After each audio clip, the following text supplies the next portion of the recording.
హిందూ పురాణాల ప్రకారం శనిదేవుణ్ణి కర్మలకు న్యాయానికి అధిపతిగా పరిగణిస్తారు. శనివారం శనిదేవుడికి అంకితం చేయబడింది. ఈ పవిత్రమైన రోజున శని సాడేసతి లేదా శని దోషంతో బాధపడేవారికి కీలకమైన రోజు. శనిదేవుని ఆశీస్సులు పొందాలనుకునే వ్యక్తులు శనివారం రోజున ఉదయం స్నానం చేసిన తర్వాత కొన్ని పరిహారాలను పాటించాలి. ఇవి చేసిన తర్వాతే ఆహారం తీసుకోవడం, నీళ్లు తాగడం వంటివి చెయ్యాలని పండితులు సూచిస్తున్నారు. ఇలా చేయడం వల్ల శనిదేవుని ప్రత్యేక అనుగ్రహం లభించడంతో పాటు శనిదోషం నుంచి విముక్తి లభిస్తుంది. అంతేకాదు, జీవితంలో ఎదుర్కొంటున్న సమస్యల నుంచి ఉపశమనం లభిస్తుంది. మరోవైపు శనివారం రోజున మీ శక్తి సామర్థ్యాల మేరకు దానధర్మాలు చేయడం వల్ల మీ అడ్డంకులన్నీ తొలగిపోతాయి.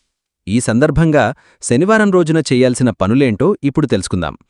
శనివారం రోజున ఉదయం స్నానం చేసిన తర్వాత ఉతికిన బట్టలు ధరించి శివాలయానికి వెళ్లి శివలింగానికి నల్ల నువ్వులు కలిపిన నీరు సమర్పించాలి.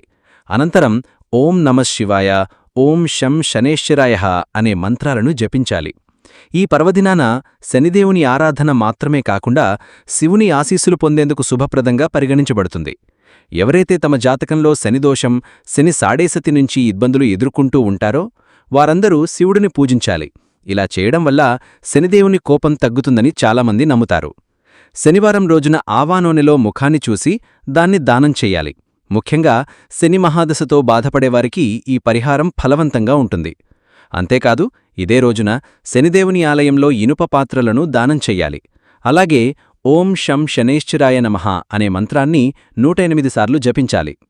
శనివారం ఉదయం రోజున పేదలకు లేదా వికలాంగులకు నల్లని దుస్తులు, నల్ల పప్పు, ఆవాల నూనె, ఉద్దిపప్పు లేదా ఇనుప పాత్రలను దానం చేయడం శుభప్రదంగా పరిగణించబడుతుంది. దీనివల్ల శనిగ్రహ దుష్ప్రభావాలను చాలా వరకు తగ్గిస్తుంది. ఈ పరిహారం చేయడం వల్ల శనిదేవుడు చాలా సంతోషిస్తాడు. మీరు చేసే పనుల్లో వచ్చే అడ్డంకులన్నీ తొలగిపోతాయి. మీ జీవితంలో పురోగతికి అవకాశాలు పెరుగుతాయి. ఎవరైతే శని సాడేసతి, శని మహాదశతో బాధపడుతుంటారో వారు శనివారం రోజున చేపలకు పిండి ముద్దలు తినిపించాలి. ఈ పరిహారం చేయడం వల్ల శనిదోషమే కాదు, రాహువు ప్రభావం కూడా తగ్గుతుంది. అకాల మరణం, ఆరోగ్య సమస్యలు, మానసిక ఒత్తిడి, ఆర్థిక సమస్యల నుంచి ఉపశమనం లభిస్తుంది. శనివారం రోజున ఉదయం ఉప్పు, సుగంధద్రవ్యాలు లేకుండా స్వచ్ఛమైన గోధుమ పిండిని తీసుకోవాలి. మీకు సమీపంలో ఉన్న చెరువు లేదా నది, చేపల చెరువుకు వెళ్లి చేపలకు ఆహారం తినిపించాలి. శనిదేవుణ్ణి ప్రసన్నం చేసుకునేందుకు శనివారం రోజున ఒక ప్రత్యేక పరిహారం చెయ్యాలి. నల్లచీమలు శనిగ్రహానికి సంబంధించినవిగా పరిగణించబడతాయి. ఈ రోజున నల్లచీమలకు పిండిని తినిపించడం వల్ల శనిబాధ నుంచి ఉపశమనం లభిస్తుంది. అలాగే స్వచ్ఛమైన గోధుమ పిండి, నల్ల నువ్వులు లేదా చక్కెరను కలిపి ఈ మిశ్రమాన్ని చిన్న గీతలు లేదా చిన్న బంతులుగా చేసి ఇంటి వెలుపల లేదా తోటలో నల్లచీమలు తరచుగా కనిపించే ప్రదేశాలలో ఉంచాలి.